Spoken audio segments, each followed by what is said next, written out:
Thiago Almeida. Eu sou o Denis Augusto. E eu sou o Roberto II. E hoje são 27 de março de 2020 e você está na zona em quarentena. É isso aí, meus amigos. Hoje seria hashtag sextou, mas na verdade, né, a gente está vivendo a hashtag quarentenou todos os dias, estando aí em isolamento, né, mas aqui gravando o programa que vai ao ar aí no final de semana, para deixar vocês aí mais informados o possível, né, do que tá rolando aí nesse período pandêmico que estamos vivendo atualmente. E no programa de hoje temos aqui uma convidada digníssima, né, com muito garbo, elegância, gabaritada. No episódio passado nós tivemos aqui o Cadu Lopes, né, que é jornalista do SBT lá de Minas Gerais, trouxe pra gente aqui um pouquinho da visão dele como profissional, como jornalista. E hoje nós temos aqui a Cecília, que vai trazer pra gente um aspecto médico, científico do tema de hoje, né, porque como nós aqui não temos nenhum viés acadêmico nesse sentido, a gente chamou a Cecília hoje aqui e vamos explorar ela ao máximo para tirar todas as nossas dúvidas aqui. Então, Cecília, seja bem-vinda e se apresenta aí, fala um pouquinho de você, da sua profissão, o que você faz aí. Bom, oi, tudo bem, pessoal? Meu nome é Cecília Benazato, eu sou biomédica formada já. Atualmente eu estou no final do meu doutorado, daqui 6 meses eu tenho que defender meu doutorado, então eu estou na correria aí, na reta final. Mas a minha área de pesquisa atualmente é em neurociência, junto de virologia. Eu atualmente trabalho com as crianças que nasceram com microcefalia por conta do Zika vírus, então meu trabalho é 50-50, eu estou estudando o cérebro, mas ao mesmo tempo eu estou estudando vírus. Então agora isso tudo do corona chegou e estamos estudando bastante porque o meu laboratório fica na virologia, lá do Instituto de Ciências Biomédicas na USP. Então é o tempo todo a gente está ouvindo tudo acontecendo e a gente está bem por dentro do que está rolando, e aí eu vim aqui para tirar dúvidas, falar sobre toda essa situação que está acontecendo no presente momento. A gente já ficou mais inteligente. Só de ter a Cecília aqui, a gente tá... Poxa! Não é? Cecília, você trabalha com cérebro e vírus. Existe algum vírus que deixa as pessoas burras ou não? Como é que é? Olha, não tem vírus que depende do que vamos chamar de burro. Porque, assim, tem alguns vírus que são neurotrópicos, né, que a gente chama, que são vírus que têm uma preferência pelo sistema nervoso. Então, a gente sabe que esses vírus podem levar a, no caso, por exemplo, o Zika, ele causa uma microcefalia que a pessoa pode ter um déficit de desenvolvimento ao longo da vida, entre outras coisas. Então, tem alguns vírus que eles diminuem a capacidade cognitiva da pessoa. Então, a gente pode colocar dessa forma. Olha aí, não estou falando que o mundo é burro, mas eu estou querendo dizer que tipo, tem vírus que podem influenciar, sim, no funcionamento cerebral da pessoa. Tem algum vírus que deixa a pessoa com o dedo indicador e o polegar em riste, fazendo tipo uma arminha com a mão? Assim, ele afeta a cognição também? Olha, os vírus estão aí pra gente... Tem vírus em todo lugar, o tempo todo, eles estão... Assim, a gente tá coberto de vírus. Vírus, bactérias, tudo isso faz parte da nossa vida, entendeu? A gente tem isso. Então, talvez tenha, assim, a gente só não descobriu aí. Bom, então vamos lá, vamos entrar no nosso bloco de notícias. Vamos embora. Entrando aqui no nosso bloco de notícias agora, já que a gente pode pegar aqui alguns temas mais relevantes desde a gravação do último programa, diretamente do G1, Câmara aprova projeto que prevê R$ 600 por mês para trabalhador informal. O texto vai ao Senado e prevê o repasse por 3 meses. O autônomo deverá cumprir os requisitos, como ter mais de 18 anos e não receber benefício previdenciário ou assistencial. A Câmara dos Deputados aprovou nessa quinta-feira, dia 26, um projeto que prevê o pagamento de R$ 600 a trabalhadores informais por 3 meses por razão da pandemia do coronavírus. A mulher que for mãe e chefe de família poderá receber até R$ 1.200. A proposta do governo é de R$ 200 para os trabalhadores informais e o Congresso passou aí para R$ 600.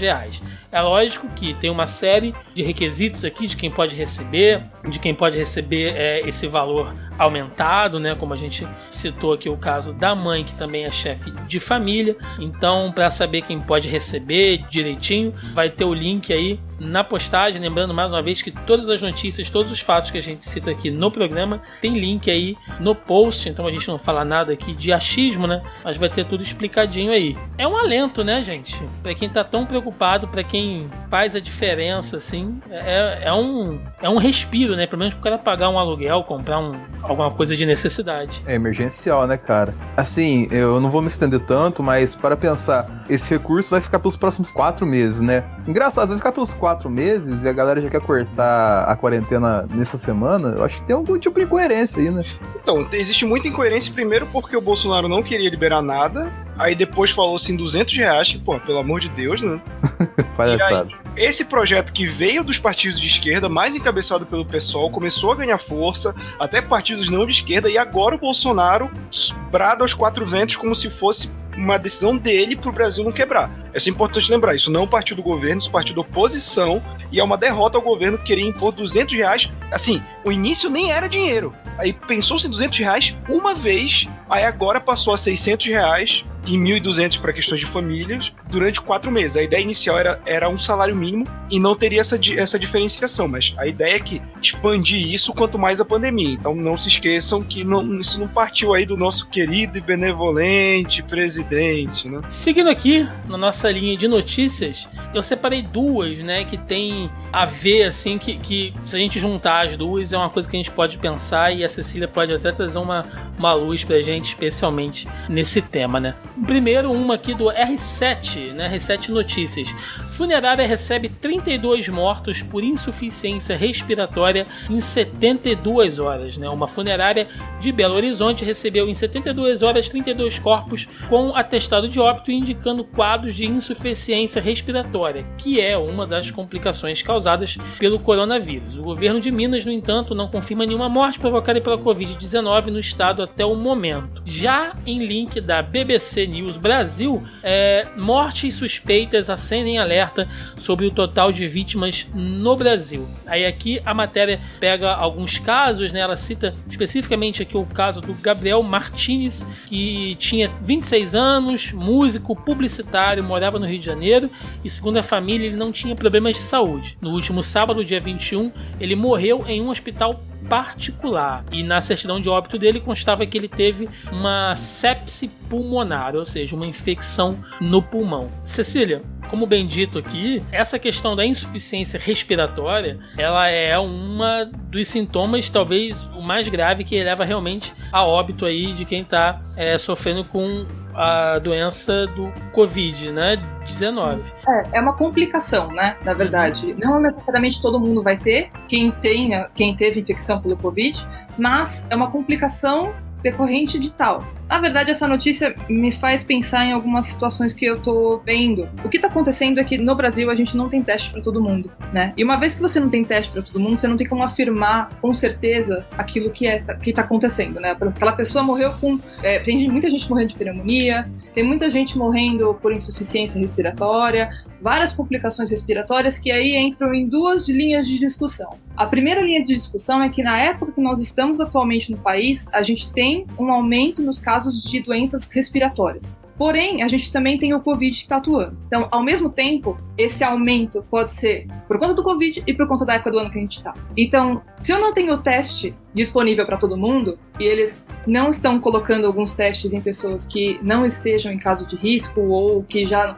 Tem pessoas que vêm a óbito, assim, do dia para a noite, em questão de horas, estava bem, de repente não está. Então, eles não estão conseguindo lidar com essa falta de testes, então você não pode afirmar que aquela pessoa teve Covid. Então, isso dá essa dificuldade para a gente entender se realmente esse número de casos que nós temos é de fato o que a gente está enxergando, ou se essa falta de testes está mascarando alguma coisa. Então, assim, a gente pode considerar que seria leviano dizer que tantos casos, né, de óbito por insuficiência respiratória estão diretamente ligados, mas, por outro lado também, acende-se um alerta, né? A gente tem que ficar ciente disso. Exato. Justamente por a gente estar sentindo que tá meio estranho, sabe? Aquela coisa de...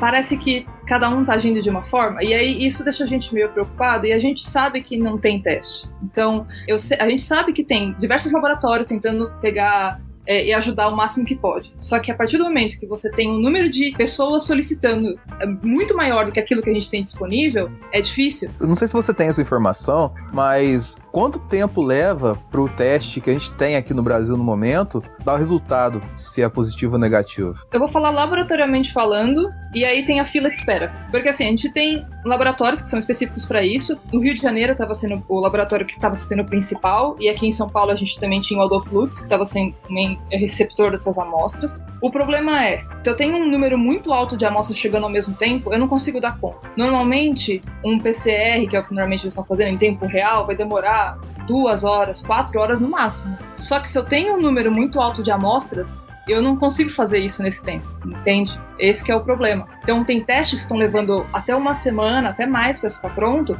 por conta da quantidade que está vindo mesmo para ser feito no laboratório. E aí você conta com, falta o teste em si, aí acumula mais. Aí quando chega, começa a fazer e aí tem mais na fila e vai sempre aumentando. E as pessoas estão tentando dar um jeito para aquilo. O problema é que tem muita gente ao mesmo tempo solicitando a mesma coisa. E a gente está aguardando alguns testes chegarem ainda não chegaram no Brasil. Então, tudo isso faz com que o tempo aumente mais do que normalmente demoraria. Eu não sei em outros estados, mas no Rio de Janeiro está demorando 7 dias para fazer teste em pessoas que faleceram em decorrência de doenças pulmonares. Exato, tipo, meio que a gente tá lidando com uma coisa que talvez os números estejam um pouco mais altos do que a gente espera, e isso explicaria por que os nossos números estão do jeito que estão, se você for comparar com países tipo Estados Unidos, Itália, Espanha, que fazem o teste em todo mundo, então, agora que eles estão do jeito que estão, né? Então, isso mostra que talvez a gente tenha que tomar um pouco mais de cuidado, assim. Eu acho que o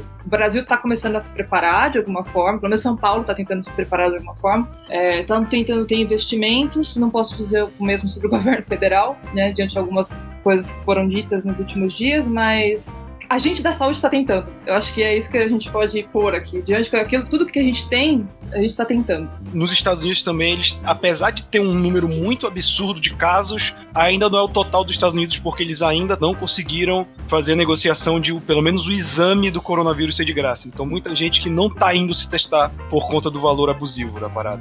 Sim. Eu vou até compartilhar com vocês. Eu estava prestes a ir para os Estados Unidos fazer parte do meu doutorado lá na semana passada. Nossa. Não, dia 13 eu ia viajar. Jesus, amado. Eu vi você fazer um post sobre isso. E no dia 12 eu tive que desistir de tudo porque começou a ter casos de corona lá e o laboratório que eu ia fechou as portas. Então, assim, aí eu fui atrás dessas informações e aí eu fiquei sabendo que eu, com o meu seguro viagem, se eu tivesse que fazer um teste de Covid para verificar se eu estava positivo ou negativo, eu ia pagar, mesmo com o seguro viagem, $2.000. Nossa. Se você não tivesse seguro viagem, qualquer americano que não tivesse qualquer tipo de seguro de vida, seguro de saúde, qualquer coisa, teria que pagar $7.000 por teste. Meu Deus. Se o primeiro desse positivo, você teria que fazer o segundo. Então seriam $14.000. Então, isso foi uma das coisas que me fez desistir e tá sendo a discussão que eles estão tendo lá, justamente sobre como é que a gente faz para ampliar, porque tem lugares que já estão começando a fazer, mas tem lugares que não. Então, o número lá pode ser realmente maior, mas se eles estão conseguindo apresentar os números que estão apresentando é porque já estão fazendo os testes assim.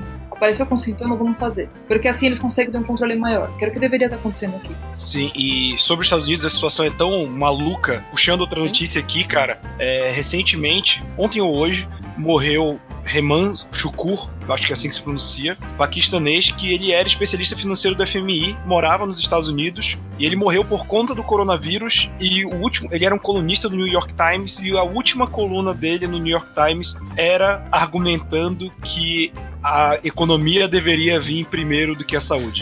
Meu amigo. É uma ironia do destino, mas eu fico pensando os momentos finais, o que deve ter passado no cérebro de uma pessoa que defendeu que as pessoas tivessem que morrer para que a economia funcionasse. Uma falácia, porque a economia não vai funcionar com uma pandemia desse nível. Então, eu acho que a gente tem que bater nessa tecla aqui. Eu sei que muita gente escuta a gente, não só por conta do isolamento, mas também, às vezes, pegar notícia, que é muita informação para uma pessoa só absorver. Mas dizer que não vai ter crise financeira se as pessoas estiverem trabalhando é mentira. Vai ter. A gente só tá decidindo se a gente vai ser humano ou se a gente vai se lixar pra morte dos outros. Bom, exatamente.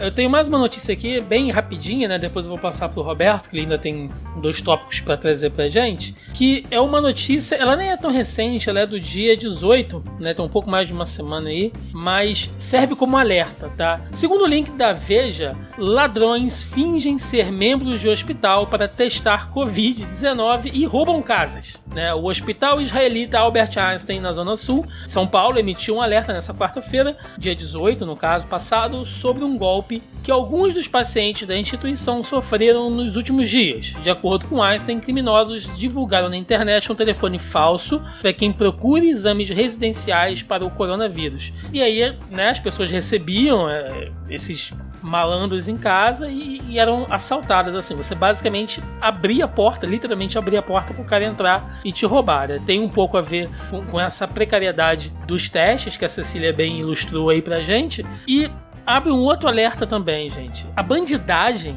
ela não para por causa do coronavírus, por causa do Covid, não para por causa de nada. Então, se você tá aí, sei lá, você gosta de correr à noite, né, que é uma coisa que eu até gostava de fazer e tal, sair para dar minhas caminhadas noturnas aqui também. Cara, se já é perigoso normalmente, imagina com tudo fechado, sabe, sem movimento nenhum. Então, não dê moleza pra bandidagem, tá? Além disso tudo que tá acontecendo, mais um motivo para você ficar em casa é porque tá complicado, gente. As ruas estão mais desertas, o movimento tá reduzido e as pessoas ficam muito mais aí à mercê, né, desse tipo de coisa. Então, tomem cuidado, não fiquem na rua, porque tá complicado nesse sentido. Bom, Roberto, você tem aí mais 2 notícias pra gente? Sim, só comentar rapidinho aqui. A justiça suspendeu o trecho do decreto do Bolsonaro que livrava a igreja de quarentena, então igrejas vão ter que entrar em quarentena. Isso é uma excelente notícia, porque a gente sabe que a fé é onde muitas pessoas vão buscar auxílio, principalmente em momentos de dificuldade. Então,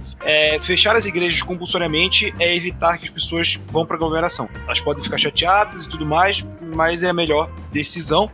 Também queria comentar rapidamente, o Datena fez uma entrevista com o presidente hoje, né? Acabou um pouco antes da gente começar a gravação aqui. Na verdade, não é nem entrevista que eu quero falar, eu quero ver só o comentário final que o Datena pergunta, que muita gente fala, e eu acho que ninguém nunca lhe perguntou, presidente, o senhor teria coragem de dar um golpe no Brasil e tal? E a resposta do Bolsonaro, como ser humano inteligente que ele é, ninguém que pretenda dar um golpe vai responder que sim, Datena. E aí o Datena cala o olho de um jeito que poucas vezes eu vi o Datena vou ganhar o olho. Mas rapidinho aqui, Thiago, também recomendar para quem tá escutando a gente, se puder, tiver acesso, ler a reportagem da época, que é muito importante, que é sobre a história de quem morreu de coronavírus ou suspeito e foi enterrado em cova rasa, sem direito a velório, sem direito a nada, justamente por conta da quarentena. Quem puder, tiver acesso, puder ler online ou ver a revista da época dessa semana, corra atrás, que em tempos de pandemia, às vezes essas histórias passam batido e é o nosso dever de não permitir que elas passem batido. Então, pra gente fechar aqui o nosso bloco de notícias, a gente sempre traz uma fake news, né, pra debater aqui, pra esclarecer vocês.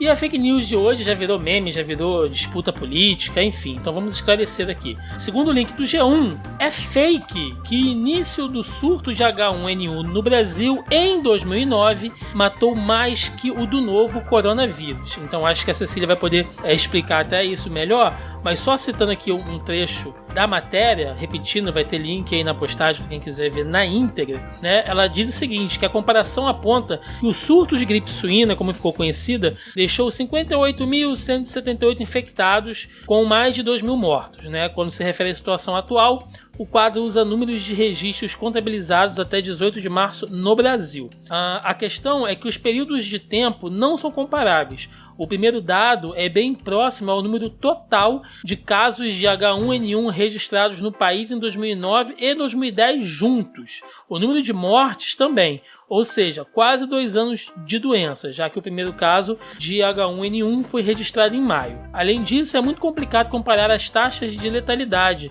porque a do coronavírus ainda está mudando, e assim ela varia entre 2% a 3%, e está relacionada ao fator de risco. Já a do H1N1, em média, é de 0,02%. É muito complicado, né, Cecília? Porque as pessoas pegam dados médicos e científicos e deturpam para criar esse tipo de coisa. Não que tenha sido fácil você talvez possa relembrar alguma coisa aí desse período do H1N1, mas é muito complicado, é horrível, né? Você ter que pegar dados científicos assim e manipular dessa maneira. Assim, eu achei... Na verdade, inicialmente eu dei risada, se vocês me permitem ser honesta. Eu confesso que na hora que eu olhei isso, eu comecei a rir, eu falei, eu não acredito que eles estão indo tão baixo por briga política, né? Independente da sua opinião, de quem você gosta, se você é esquerda, se você é direita, etc., você criar uma fake news com base em dados que você simplesmente pegou e falou, vou fazer um negócio... Assim, é um negócio que na minha cabeça eu comecei a rir e eu não sabia se eu tava rindo de nervoso, se eu tava rindo de desespero, eu não sabia o que era, mas é exatamente isso que você falou.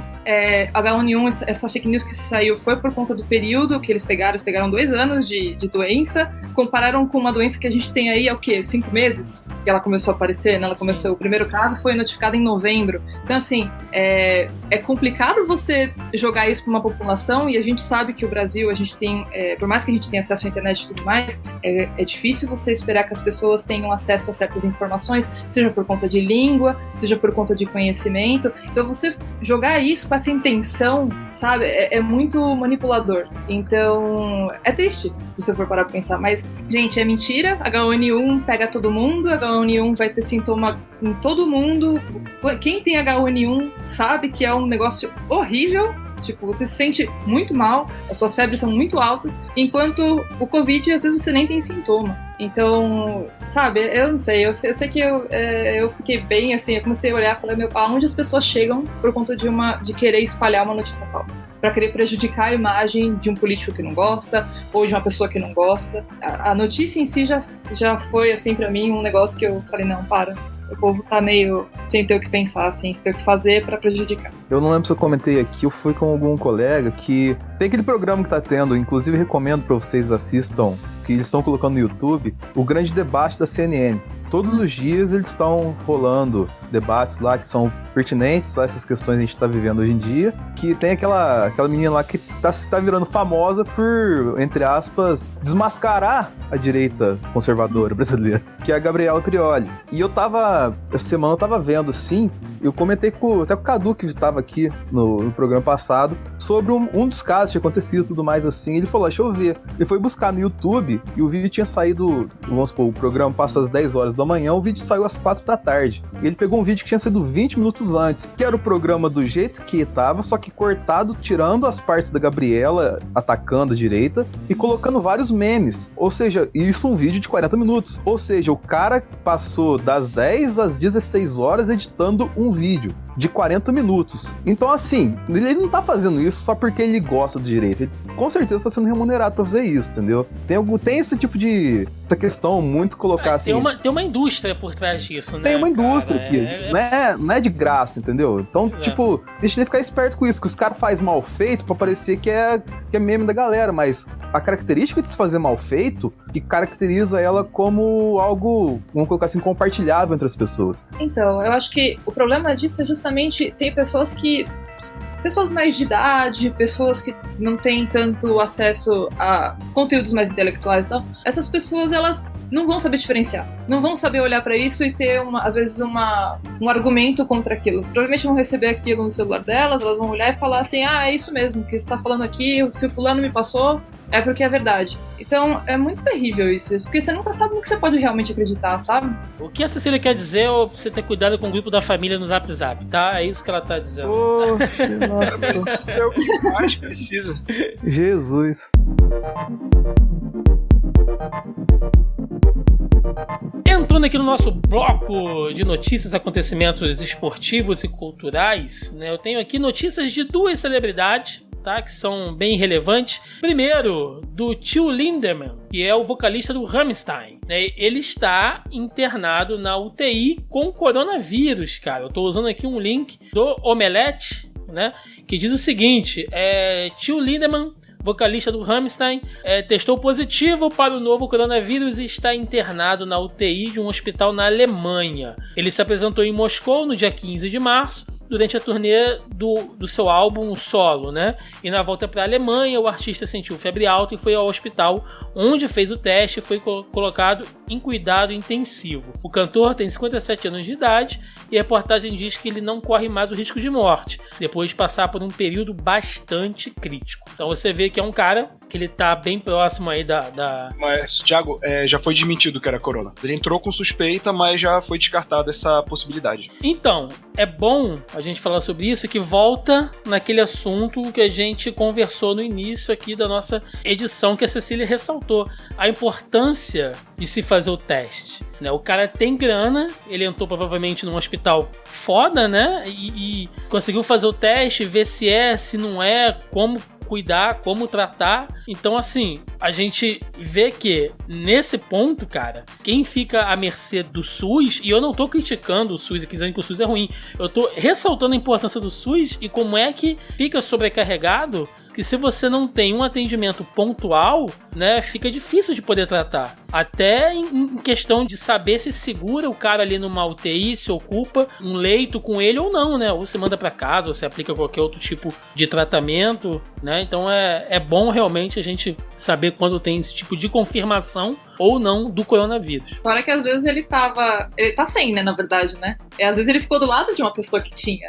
E ele se expôs numa situação que, sabendo dessa forma, você consegue tirar esse paciente dali e colocar ele numa ala que ele vai estar segura. E aí uma notícia aqui do Zona E, olha só, vou fazer um alto jabá pra mim mesmo, que é o seguinte, a queridinha, né, a nossa Vespa do universo Marvel, a Evangeline Lilly, pediu desculpas por ter minimizado a pandemia de coronavírus. Ela disse que lamenta muito pela insensibilidade. O que aconteceu? Semana passada, a Evangeline Lilly, ela fez uma postagem no Instagram dela, dizendo que tava achando um exagero, né? Resumidamente, que ela não gostaria de ter os direitos dela de ir e vir, de ter que ficar presa em casa por causa disso e tal. Só que, né, passado aí uma semana, só nos Estados Unidos foram registrados 83 mil contaminados, né, cara? Mais de 1.200 mortes. Então, assim, ela teve que voltar no Instagram, fez um textão, tá? Eu vou deixar o link aí com todo o texto dela, reconhecendo, pedindo desculpas, vendo a importância de ficar num isolamento.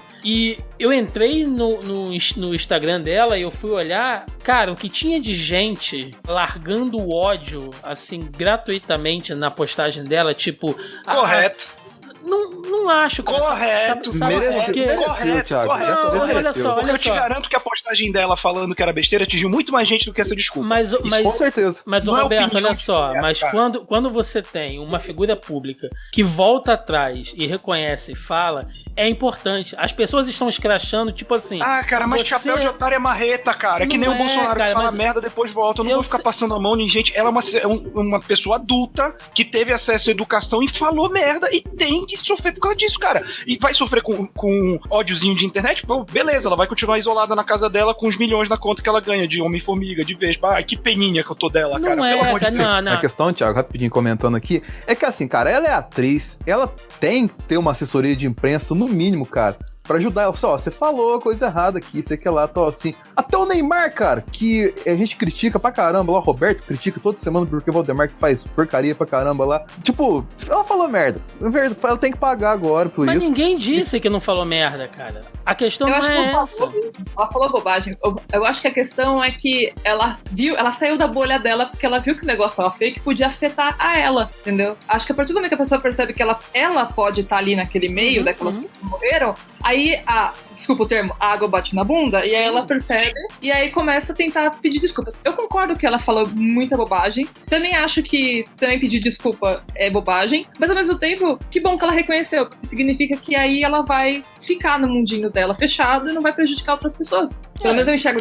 Não, eu concordo com esse tema. É tipo, que bom que ela enxergou, mas pau no seu cu. Eu acho que essa é a definição. É por causa de pessoas como você que tem a cultura do cancelamento, tá vendo? Mas tem que ter também.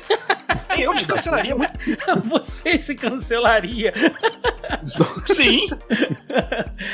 A gente já cancelou o Roberto tem tempo aqui, na verdade. Não é, cara? Vou cancelar. Eu tô aqui só porque vocês não arranjam outra pessoa pra falar com vocês, cara. Exatamente.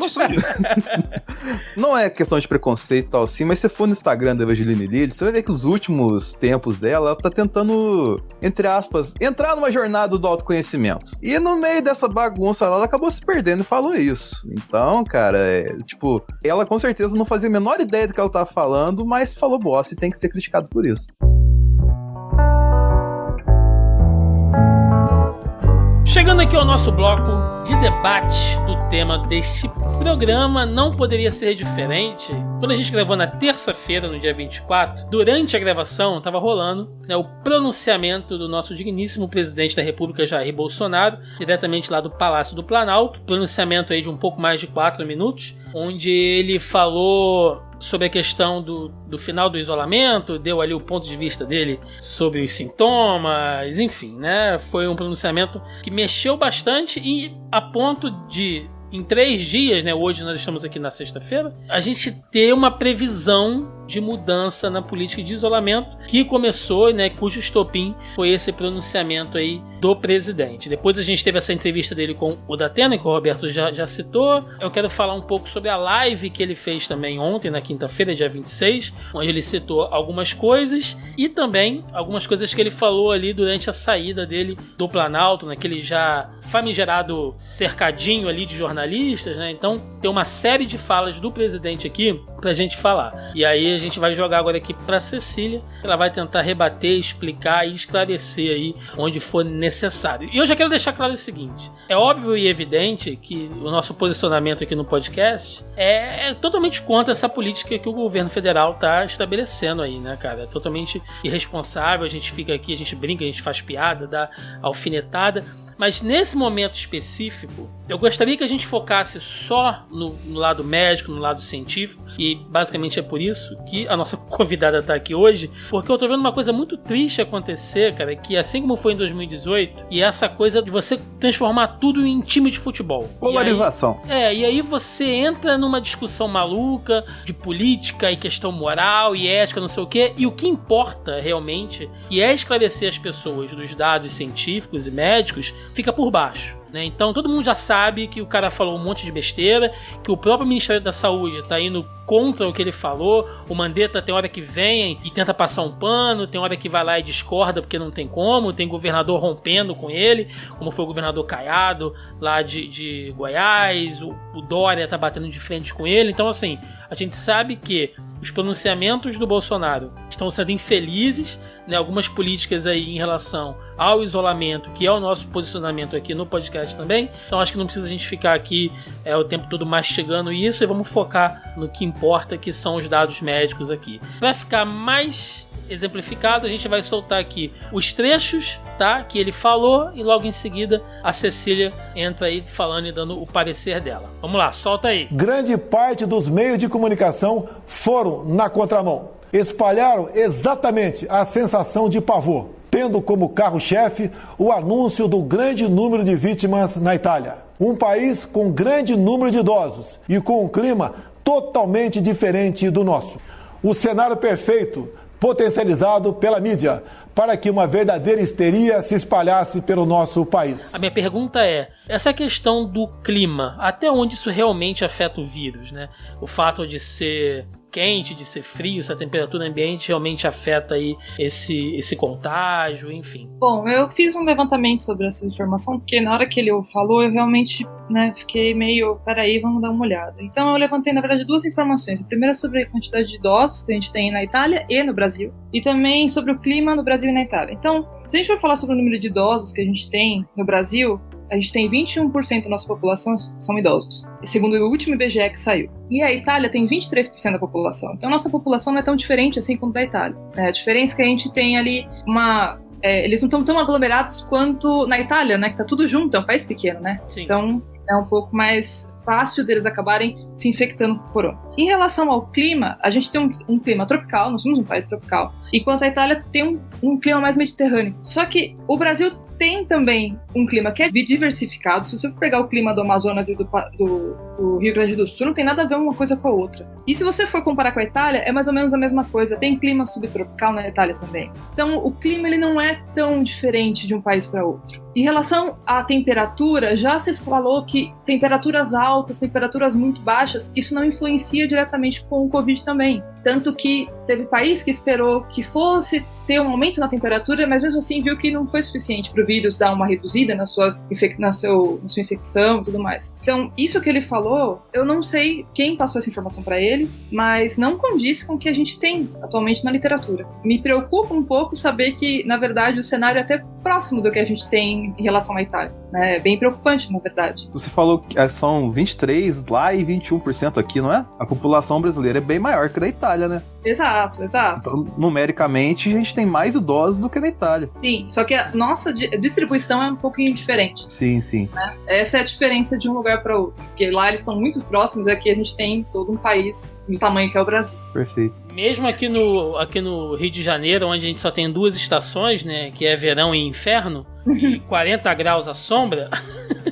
mesmo assim o vírus, acho que não tem essa, né? Tocou ali, enfim. Assim, a gente sabe que tem, por exemplo, nessa época do ano, né, vamos usar o cenário mais clássico, essa época do ano de outono, inverno, é maior você ter uma disseminação de vírus respiratórios. Só você vê gripe, você vê H1N1, né, esses vírus mais comuns que estão sempre circulantes aqui no país. Uhum. Essa época é quando eles aparecem mais. Então, o Covid, como tem uma característica bem semelhante, inclusive ele é muito parecido com o SARS, que teve lá também em 2002 lá na China, que também é um vírus respiratório, faz parte da mesma família. Então, tudo isso dá um up pro vírus, vamos pôr dessa forma. Porque você já tem uma população que está com uma imunidade um pouco mais reduzida por conta dessa mudança brusca de temperatura, por conta de ter outros patógenos que estão aqui circulantes, eles têm essa facilidade por conta do clima. Então, tudo isso conta para o sistema imunológico da pessoa dar uma queda e com isso o vírus tem uma facilidade para conseguir causar uma infecção. O vírus chegou, está sendo enfrentado por nós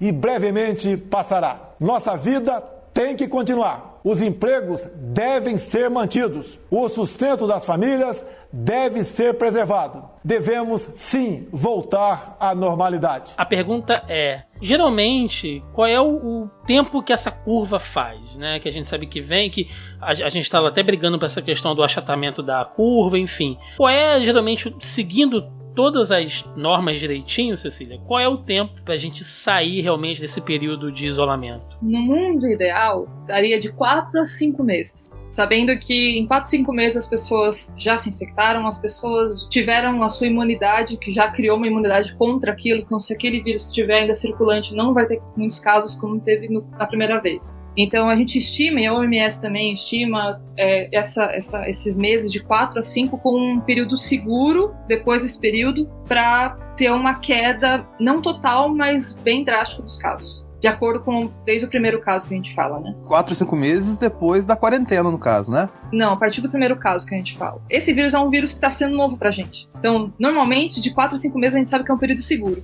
Tem gente que já tá falando, cientistas, estão falando 6 meses. Então, o ideal é fazer esse seguro, que a gente sabe que 4 a 5 meses. É que assim, paciente 1, a gente normalmente fala paciente 1, mas já provavelmente é o paciente 100, entendeu? A gente começa a contar, é verdade, a gente começa a contar um número grande de casos, né? Então a gente fala que o 1, na verdade, é o 100. Então, a partir do momento que já tem um grande número, a gente fala, tá, vamos começar a contar a partir daqui de 4 a 5 meses para ver como essa curva vai reagir. Se lá pelo final do 4º mês, entrando no 5º, começa a ter uma queda, aí sim você pode falar, ok, agora começou a virar uma zona segura. O que se passa no mundo tem mostrado que o grupo de risco é o das pessoas acima dos 60 anos. Então, por que fechar escolas? Raros são os casos fatais de pessoas sãs com menos de 40 anos de idade. 90% de nós não teremos qualquer manifestação caso se contamine. Devemos sim ter extrema preocupação em não transmitir o vírus para os outros, em especial aos nossos queridos pais e avós, respeitando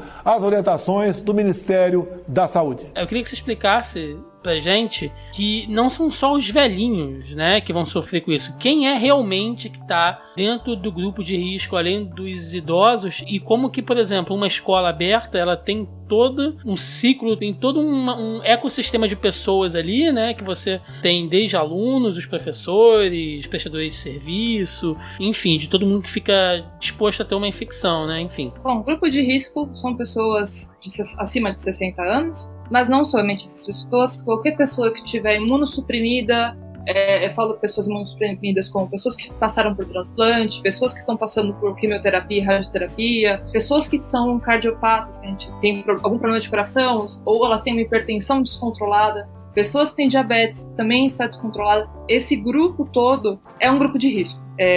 E quando ele fala sobre por que fechar as escolas, é assim: a doença, ela pode pegar qualquer um de nós, né? Esse vírus, o Covid, pode pegar qualquer um de nós.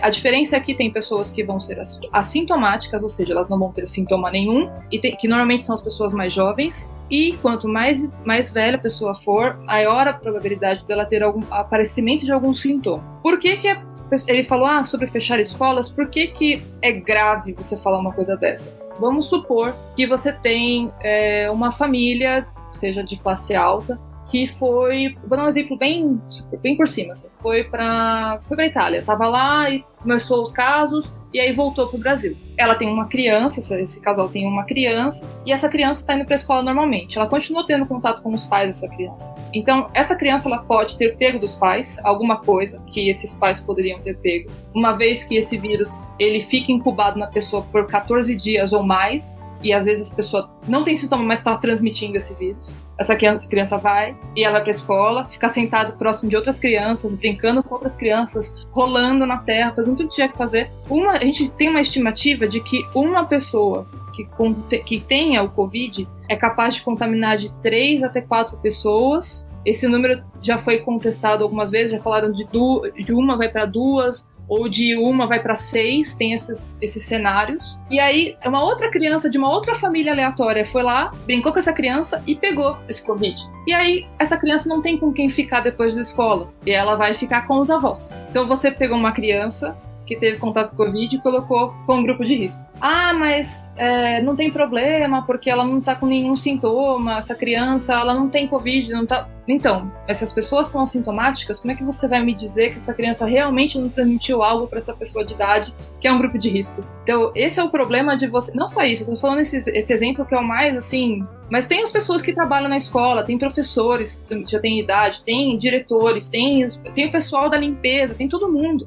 E essas pessoas também estão expostas. Então, é muito complicado você só querer tirar as pessoas do grupo de risco e deixar com que o resto tenha uma vida normal, sendo que, com certeza, essas pessoas da vida normal vão ter contato com as pessoas do grupo de risco. Eventualmente, em algum momento, elas vão ter contato. Por que fechar as escolas? Simples, para você proteger a população que é de risco. Voltando só um pouquinho na questão lá de quem tá dentro desse grupo, né? Tirar uma dúvida aqui que eu ouvi também, né? Que pessoas com baixa imunidade estão dentro desse grupo. Tem pessoas que portam o HIV e tem pessoas que têm AIDS, né? As pessoas que portam o HIV, elas não desenvolveram ainda a AIDS, que é justamente porque elas ainda tem o sistema delas imunológico de alguma forma que está bem protegido, porque ela está tomando os retrovirais que protegem do vírus agir e destruir todo o sistema imunológico dela. E existem as pessoas que não cuidaram do vírus, né, e ele acabou virando AIDS. Assim, depende do caso, óbvio. Tem gente que tem o vírus que mal está identificável no sangue. Essas pessoas provavelmente estão saudáveis. Se elas estiverem saudáveis,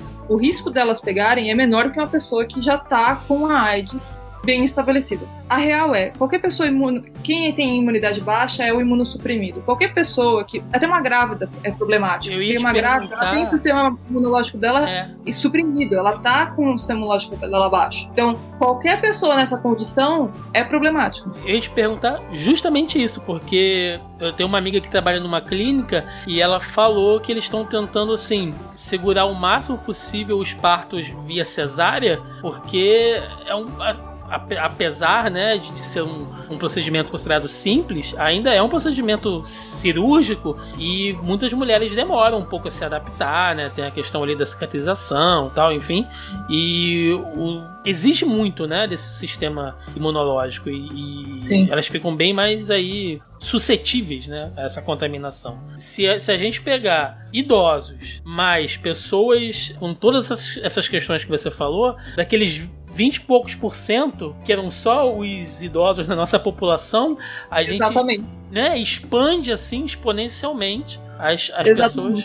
Então... E tem pessoas, e assim, tem pessoas, eu tô falando disso, mas aí a gente tem que, eu sempre falo, a gente tem que sempre pensar bem mais amplo quando a gente for falar nessa situação de... Tem pessoas que são, assim, tem uma baixa renda, pessoas muito pobres, pessoas que estão em condições, assim, de rua, que mal sabem que tem essas doenças. E elas já são de risco por estarem na condição que estão, e se torna mais ainda quando tem essas condições. Então, assim, é complicado você querer fazer com que a vida volte ao normal, sendo que você tem os mais diversos grupos em um único lugar. Uma pessoa com 60 anos e com hipertensão tem mais chances de pegar ainda, não tem? Sim. Ouviu, pai? Fica esperto, pai.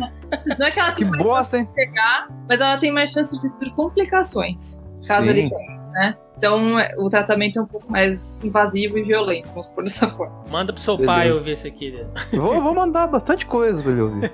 No meu caso particular, pelo meu histórico de atleta, caso fosse contaminado pelo vírus, não precisaria me preocupar. Nada sentiria ou seria, quando muito, acometido de uma gripezinha ou resfriadinho, como bem disse aquele conhecido médico daquela conhecida televisão. Tem gente aí que tá fazendo exercício, eu já vi que tem gente que tá tomando chá de alho fervido, enfim, né, pra ficar aí mais imune e tal. Conta ou não conta, afinal de contas, esse histórico de atleta? Então, eu puxei, quando eu vi isso, eu puxei alguns casos, assim, porque as Olimpíadas estão no pé que estão, né, porque tem muitos atletas lá. E mesmo assim as pessoas estão com medo, não só das pessoas que vão até as Olimpíadas, mas por causa dos próprios atletas lá, de pegarem também o Covid. Então eu peguei casos de alguns outros atletas que pegaram o Covid. E, por exemplo, tem um italiano que é um ex-lutador de MMA, Cristiano... Eu não vou entender minha letra agora.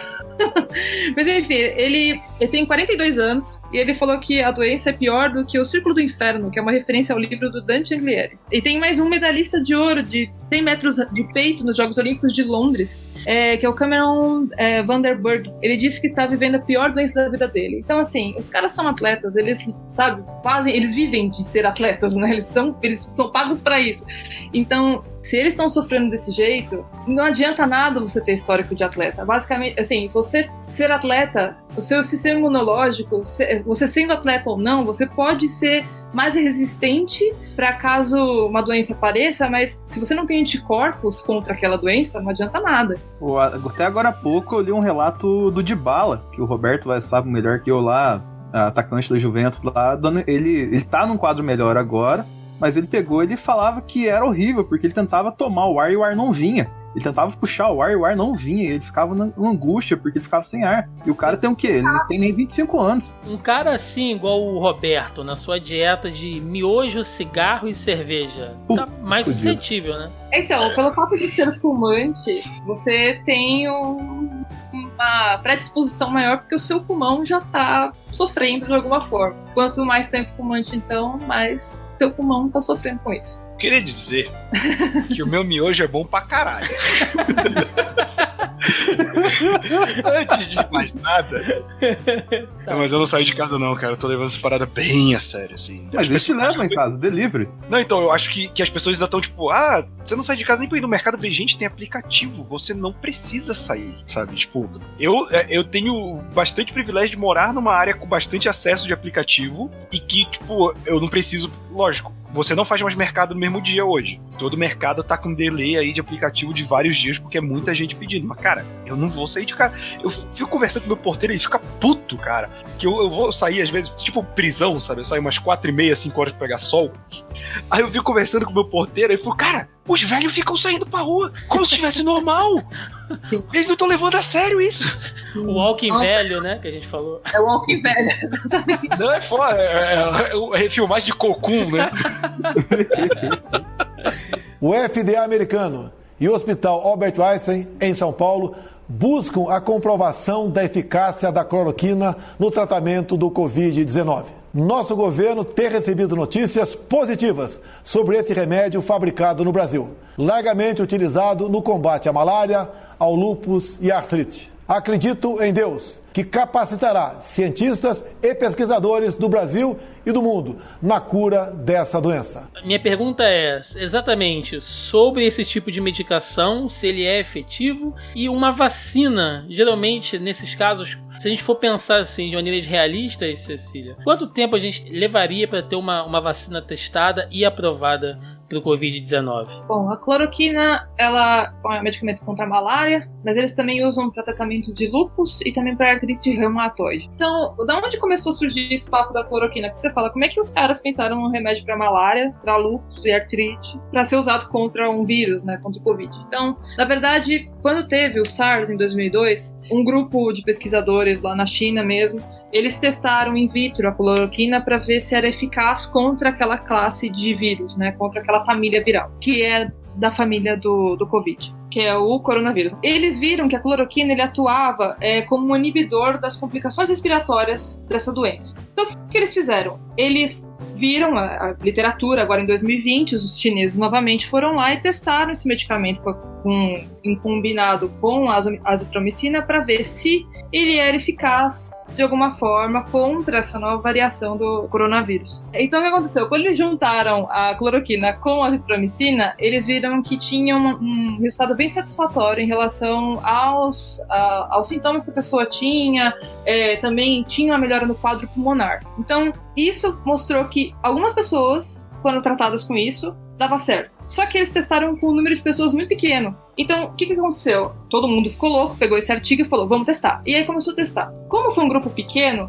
óbvio que vai começar a aparecer diversas situações. Então, tem muita gente que tá dando certo e tem muita gente que tá dando errado. Tem gente que tá tomando, fazendo tratamento e não tá adiantando, mas tem gente que tá se curando, tá melhorando. Então, agora eu acho que é a chance que a gente tá tendo de testar para ver se esse medicamento de fato é bom para tratar as complicações do Covid. Se for, ótimo. Se não for, a ciência vai ter que continuar pesquisando alguma coisa para resolver, porque, né, a gente precisa de uma solução. Sobre a vacina, vacinas normalmente demoram de 2 a 3 anos, se não mais, às vezes, para ficar pronta.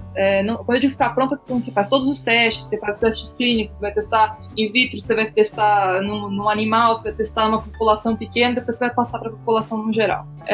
A do Covid, pela situação que está, eles estavam estimando mais ou menos ficar pronto em 1 ano. Só que aí a gente vai ter que considerar que talvez, por conta desse período reduzido, talvez tenha algum tipo de complicação, algum efeito que não deveria acontecer. Então, agora é meio que uma época de testes. Eu acho que agora tudo é meio válido, porque não tem solução. Quem conseguir sair, ótimo, que bom. Quem não conseguir, vai pro paper como um caso negativo. Bom, e aí a gente ainda tem aqui mais 2 falas do presidente, né? Uma eu vou trazer aqui da live que ele fez ontem, quinta-feira, dia 26, onde ele falou o seguinte: 2.500 casas estão fechadas por decretos de alguns governadores ou prefeitos.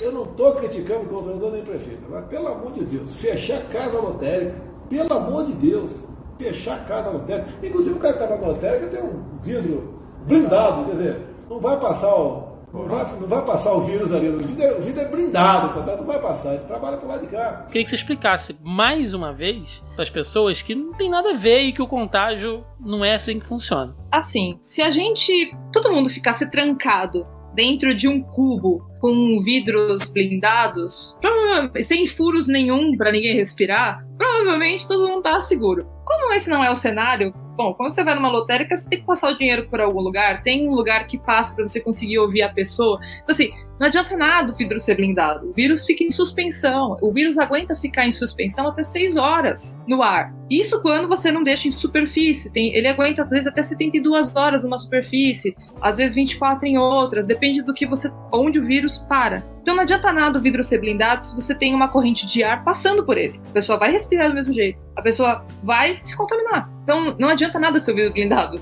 Se fosse uma bala, a gente, né, se fosse um tiro, segurava. Agora o vírus em si, não, hipótese alguma. Ô Cecília, mas no caso assim de de mercados e comércios, assim, que eles estão abertos agora por ser essenciais para vamos colocar a gente no dia a dia. Qual que seria, vamos colocar assim, o comportamento correto ou os cuidados que as pessoas que trabalham nesses tipos de comércio teriam que ter? Não só as pessoas que trabalham, mas as pessoas que vão até o mercado, né? Todo mundo deveria estar usando máscara, é o básico. Todo mundo deveria estar... Eu sei que está com falta de máscara, né? A gente sabe que sumiu máscara, mas uma máscara simples nessa hora e evitar falar, né? Evitar ficar muito próximo, tentar de alguma forma impedir que você consiga transmitir. Você sempre tem que pensar o seguinte, que você talvez seja uma pessoa que está transmitindo para outra. Se você tiver algum sintoma de gripe, você vai ficar em casa. Bom, você não vai sair, o mesmo vale para o funcionário do supermercado que deveria ficar em casa. Se ele está trabalhando, a gente entende que ele está bem, então ele pode usar uma máscara, só para evitar que ele passe por saliva, alguma coisa assim, para o outro que está na frente dele. Então evitar falar, evitar encostar muito no outro, sempre estar com álcool gel próximo, porque não tem como ficar lavando a mão em mercado. Para funcionários, talvez, usar luva para eles seria uma boa, para eles ficarem pegando, né, porque eles pegam toda hora produtos. Para eles, o ideal seria pelo menos uma máscara. Pelo menos uma máscara. Ouviu, pai? Fica esperto, pô. Não fica marcando bobeira à toa aí, caramba. E pra gente encerrar, né, o nosso digníssimo presidente, numa daquelas saidinhas dele ali do Planalto, ele comentou sobre anticorpos, né, que o brasileiro tá acostumado aí a criar anticorpos e tal, né, e ele inclusive soltou essa frase aqui. Eu acho que não vai chegar a esse ponto, até porque o brasileiro tem que ser estudado, ele não pega nada, tu vê o cara pulando em esgoto ali, sai, mergulha, tá certo? E não acontece nada com ele. Eu acho até que muita gente já foi infectada no Brasil há poucas semanas ou meses, né? E ele já tem um anticorpo e não ajuda a não proliferar mais isso aí. Eu tô esperançoso que isso seja realmente uma realidade. Não vou entrar aqui nos méritos do que ele foi irônico, do que ele exagerou, enfim, mas a minha pergunta, Cecília, é: quem já teve outras doenças, quem, sei lá, né, passou aí por um monte de coisa e tal, não significa que tem um organismo mais forte ou menos forte para esse novo vírus, né? Cada coisa é uma coisa, não é porque você já pegou um monte de doença que você tem mais anticorpos para esse vírus ou não, né? Se você mergulhar no esgoto, vai te deixar mais forte para esse vírus ou não? Na verdade, assim, todo anticorpo é específico, né? Você não cria um anticorpo do além, assim. Você tem anticorpos que são tem coisas, assim, que tem algumas que eles falam, tem anticorpos que às vezes ligam em outro vírus, mas isso é muito difícil de acontecer.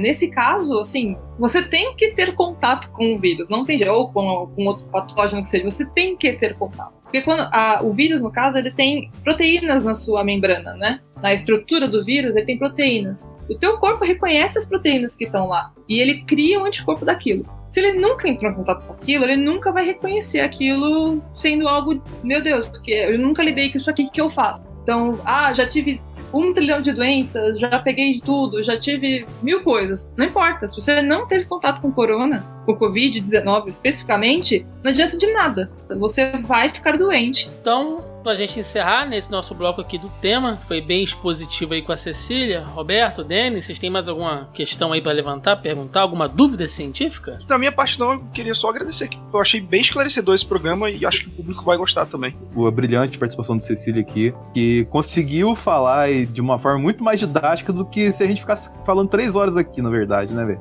A gente não consegue entender nem a gente mesmo, né, cara? Quem dirá ser Então. didático pro público, né? Não tem como. Então vamos lá, gente, vamos pro nosso último bloco aqui, vambora! Entrando aqui naquele bloco de despedida, de encerramento, onde a gente sempre traz uma notícia, né, alguma coisa curiosa, né, talvez até um pouco engraçada e divertida para dar aquela quebrada nesse clima pesado que fica aí de pandemia. Eu tenho aqui 2 notícias falando sobre bichinhos, sobre o mundo animal, né? A primeira aqui é do Upsocele, eu não sei como é que se fala o nome desse site aqui, mas eu vou deixar o link. que ele mostra o seguinte: 20 fotos que mostram que o planeta precisava respirar. Os animais voltaram a aparecer para o mundo. E aí tem diversos e diversos casos aqui, né? Ele mostra ali como é que as águas em Veneza ficaram super límpidas. Ele mostra que os golfinhos começaram a sair e aparecer sem medo lá na Sardenha, né? Que os barcos ali não estão mais ameaçando eles. Ele mostra aqui cidades, né, onde os javalis quiseram sair pela rua, os patos silvestres ali caminhando por Roma, enfim. Eu acho bacana e dá um pouquinho de medo, porque a gente lembra daqueles filmes tipo Eu Sou a Lenda, né, que os cavalos, os bichos tomam as cidades assim, porque isso mostra, cara, o impacto da ação do ser humano, né? Como é que a própria atividade humana ali inibe a natureza, que não tem essa, amigo, de você pensar, o ser humano vai acabar com o mundo. Se o mundo quiser, quem somos nós para impedir, né? Joga um vírus aqui, acaba com todo mundo e daqui a pouco já a natureza toma o seu rumo, toma o seu caminho. A realidade, Thiago, é que a gente invade o espaço do animal, né, cara? Não é o animal que tá invadindo o nosso espaço. Nós somos o vírus, né? Até eu dou um exemplo curto aqui. Antes da questão desse vírus explodir, eu tava voltando pra casa do serviço e tem uma árvore bem na esquina de casa, gigante. E tinha uma escada de bombeiro com um bombeiro lá em cima da árvore, fuçando no meio da folhagem, só ouvindo o barulho de uma maritaca gritando sem parar. Aí várias pessoas embaixo filmando ali por causa da maritaca. Tipo assim, por que tá tirando a maritaca? Eu perguntei pras pessoas, falando, porque ela tá lá em cima. Eu falei, porra, mas não é lá que ela fica? Entendeu? Tipo, o animal nem tem direito de ficar mais numa árvore, cara. Ele teve que chamar um corpo de bombeiro pra tirar o bicho de lá, cara. E ele tava voando. Maritaca é o quê? Entendeu? Cigarra? A maritaca, cara, é uma Que é ararinha. uma maritaca, bicho? Você não sabe que uma maritaca... Você viu que é uma maritaca, porra? Não acredito que você Nossa, não sabe. pai. Cara. É uma ararinha, um É um periquito, pássaro, entendeu? cara. Gustavo falar isso que nem um ser humano normal, filho da puta? O cara criado na cidade... Há quanto tempo você não vê uma galinha, caralho, Roberto? Não vejo sua mãe faz tempo, cara, mas porra. Gratuito! Ô, Roberto. Porra, maritaca é um periquito. Custa falar Roberto. periquito, arrombado. Ô, Roberto, sabe aquele copo de açaí daquela franquia famosa? É um bicho desenhado. É uma maritaca. Eu jurava que aquilo ali era uma arara. Achou errado. Então. Tá Mas é um sabendo. periquito. A ação do ser humano na natureza é justamente, por exemplo, vocês falaram de agente ao vírus. Na verdade, a gente invade tanto o espaço deles, a febre amarela é isso. A febre amarela, ela tem a zona dela que é justamente de mata, assim, que é quando o ser humano vai lá, entra onde tem que entrar, pega a febre amarela e traz pro círculo urbano, que a gente chama. Então aí tem o ciclo urbano porque algum homem foi lá, pisou onde não devia, pegou a febre amarela lá e trouxe pra cá. Então o ser humano tá sempre causando, entendeu? Tirando o lugar dos bichinhos. Então, cuidado, você tá saindo aí da quarentena, você pode tomar um corre de um javali, né? Ou de um ganso. Você já tomou um corre de um ganso? Não, cara, ganso é um bicho do diabo. Eu já tomei um corre de um ganso, eu vou te falar, é assustador, cara. Cara, o ganso, quando ele abre as asas assim, ele vem, vira tipo um urso. E ele vem balançando a cabeça, tipo assim, vem, meu irmão, cai. Com essa imitação maravilhosa de ganso, a gente vai fechar o programa de hoje. Senhor Roberto II, considerações finais? Eu gostaria de dizer que é sempre um prazer estar aqui gravando, que vira um passatempo, né? A gente sabe que em quarentena a gente precisa ocupar a cabeça e também pra gente levar um certo conhecimento pro nosso público, né? E lembrando que se você quiser mais conteúdo pra se distrair, eu tô no youtube.com/horasuave, tô fazendo vídeos de recomendação de filme. Vai sair um vídeo sobre a coleção de quadrinho que eu tenho em casa e tal, que me pediram. Então, essa semana de quarentena eu tô tentando criar bastante conteúdo pra distrair aí a galera que tá presa dentro de casa. Senhor Denis Augusto, tá aí anotando tudo pra mandar pro seu pai lá no grupo do Zap da família? Ah, não, com certeza. Vou colocar na televisão da sala pra ele ver isso. Pra ele ver e ouvir ao mesmo tempo, cara. Mas voltando, todas as recomendações feitas neste programa, lavem as mãos, higienizem tudo que vocês puderem com álcool 70%, use máscara, use luva, evite sair de casa. Nesse momento é muito importante. Não vai seguir ideia da galera que já quer sair da quarentena logo, não, porque agora é um período muito importante a gente ficar recluso, entendeu? Pra evitar que isso fique mais sério lá na frente. E o jabá que eu tenho pra fazer aqui é que hoje na sexta-feira de 27, eu postei um vídeo traçando um paralelo de Vingadores Ultimato com a situação que a gente tá vivendo hoje. Oportunista safado, cara. Muito pelo contrário, Thiago, porque eu utilizei o filme, que ele tem um acesso maior, um leque maior, todo mundo já assistiu Vingadores Ultimato, entende melhor o perfil dos personagens do filme, toda a história do filme. Eu tracei paralelo para as pessoas se enxergarem e entender qual que é o papel nesse momento tão importante que a gente está vivendo. Então, através das pessoas que você acha que são heróis, você consegue se enxergar como um herói dentro da história, entendeu? Então, dá uma conferida lá que tá muito legal. Bom, e quero agradecer mais uma vez aqui demais, reiterar, né, o agradecimento e a importância da participação da Cecília hoje aqui, trazendo tantos dados, tantas informações pra gente, de alguém que tem realmente aí embasamento, que pode falar sobre o assunto. Então, Cecília, muito obrigado pela participação, espero que você tenha gostado, e se quiser deixar aí algum contato para alguém te seguir em alguma rede social aí, fica à vontade, tá? O espaço é todo seu. Eu agradeço vocês pelo convite, foi maravilhoso falar aqui com vocês, falar para todo mundo que tá ouvindo agora. Eu acho que é importante pra gente que é cientista, que tá do outro lado da bancada, né, a gente ter voz para falar com a sociedade, porque às vezes a gente tá tão ali naquilo que a gente faz que a gente esquece que tem que passar esse conhecimento para as pessoas, né? Não tem que deixar só dentro das portas da universidade, como a gente normalmente gosta de falar, e tem que passar para o público, né? Devolver para a sociedade aquilo que eles nos dão. Então eu agradeço muito o convite de verdade. E eu tenho as minhas redes sociais, eu tenho o meu Twitter, que vira e mexe eu saio falando lá, falo se quem tiver alguma dúvida, quiser tirar, pode vir falar comigo, que é o @ups_, que é 2os PS_. Não tem nada a ver com o meu nome, mas enfim. E eu queria pedir para todo mundo que ouviu isso aqui que cuidem-se, né? Cuidem uns dos outros e, por favor, quem puder, aqueles que estão nesse momento, fiquem em casa por nós, estamos tentando cuidar de todos vocês. Obrigada. A gente agradece, e lembrando que este programa é editado pela galera do Audio Heroes. Mandar um abraço aí pro Wallace Rodrigues e o meu parça JP Moraes, aí que a gente fica até de madrugada aqui debatendo, conversando as coisas, trocando notícias, tá? É uma galera aí que se ofereceu para contribuir com esse nosso projeto aqui do Zona em Quarentena, que também querem ajudar de alguma maneira. Inclusive quero agradecer, reiterar aí os agradecimentos a todo mundo que tá mandando mensagem, elogiando, dizendo que quer participar, que quer contribuir de alguma maneira. E é exatamente isso, sabe? Acho que nesse momento toda ajuda, toda união, não é hora da gente brigar e entrar em atrito, é hora de criar informação, né, de maneira solidária aí, e um apoiar ao outro. Então eu quero agradecer todo mundo que tá mandando mensagens e agradecer a galera do Audio Heroes mais uma vez. Se você tá ouvindo esse podcast aqui e tá pensando, poxa, eu também quero gravar, quero produzir o meu podcast, mas eu não sei por onde começar, quem vai editar, a galera do Audio Heroes pode te ajudar ali com edição, vinheta, locução, produção, logo, publicação e consultoria em geral aí do mercado de podcasts. Então tem o link também do site deles na postagem, acessa lá que o trabalho dos caras é bem bacana. O Zona em Quarentena você pode conferir diretamente aqui no site do Zona E, zonae.com.br.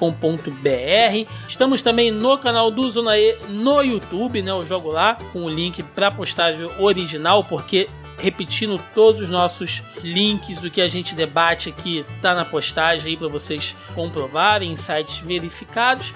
E também estamos em todos os agregadores, nos principais agregadores e aplicativos de podcast, incluindo o Spotify, tá? O nosso feed já está funcionando direitinho lá no Spotify, então para quem quiser acessar lá, seguir. E antes de finalizar, todo o programa a gente está colocando um trechinho de algum áudio interessante aqui no final. Dessa vez eu vou colocar um trechinho de um vídeo que o Easy Nobre lançou lá no canal dele, que tem muito a ver com o que a gente discutiu hoje sobre a questão dos grupos de risco e uma possível liberação do isolamento social da pandemia. Escuta aí o trechinho desse áudio que o Easy Nobre lançou e eu vou deixar aqui na descrição do podcast o link do vídeo completo. É isso aí, gente. Ficamos por aqui em mais um Zona em Quarentena e até a próxima. Valeu!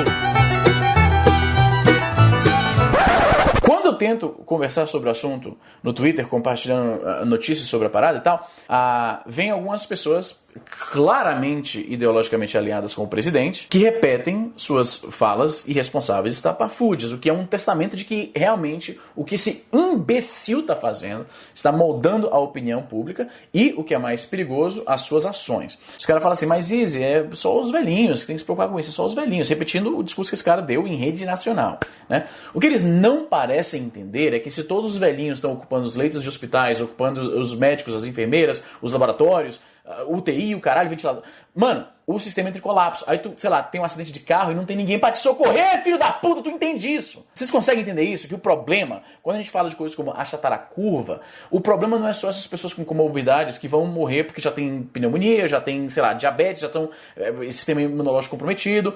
O que já é absurdo você tratar dessas pessoas com indiferença como se eles morressem e não fosse fazer grande diferença, né? Já é um absurdo, já é uma falta de empatia bizarra. O problema também é que se toda essa galera tá ocupando o sistema de saúde, você não vai ter médico pra te atender, sua mãe, seu irmão, seu filhinho. Os caras não conseguem entender. Mas enfim, voltando aqui ao assunto, né? Eduardo Bolsonaro, deputado federal, um cara que tem ali o ouvido de seu pai, que é o presidente da República, vai ir para um público de quase 2 milhões de pessoas. E para um público de quase 2 milhões de pessoas, que é o número de seguidores que ele tem no Twitter. Ele vai compartilhar notícia antiga que irresponsavelmente sugere que o certo a fazer é abrandar as preocupações com o coronavírus, voltar todo mundo às ruas, volta ao trabalho, isso não dá nada, é só velhinho, é só 2% de pessoas que morrem, né? Eu ouvi esse número sendo citado várias vezes, é só 2% de pessoas que morrem. Se você mora em São Paulo, 2% de pessoas é 240 mil defuntos. Você acha que tem cemitério pra isso tudo? Você acha que tem... Mano, a irresponsabilidade, assim, canalha, criminosa dessa corja me choca. Porque volta aquele negócio. Eu não sei se ele é tão burro. Na verdade, vindo da ala bolsonarista, isso não deveria ser uma grande surpresa. Mas ele é tão burro que ele leu a chamada, viu? Itália, não está mais preocupando, para com o alarmismo, volta pro trabalho, gira a economia, ótimo. Isso confirma o meu viés ideológico. Vou postar isso para milhões de pessoas que me acompanham, irresponsavelmente moldando a opinião popular, usando um artigo que é anterior ao problema que a Itália enfrenta agora. O problema que a Itália enfrenta agora é justamente o resultado de ter abrandado as preocupações e o isolamento social, o distanciamento social. E aí está o resultado que a gente vê agora, né? Este episódio foi editado por Audio Heroes. Saiba mais em audioheroes.com.br.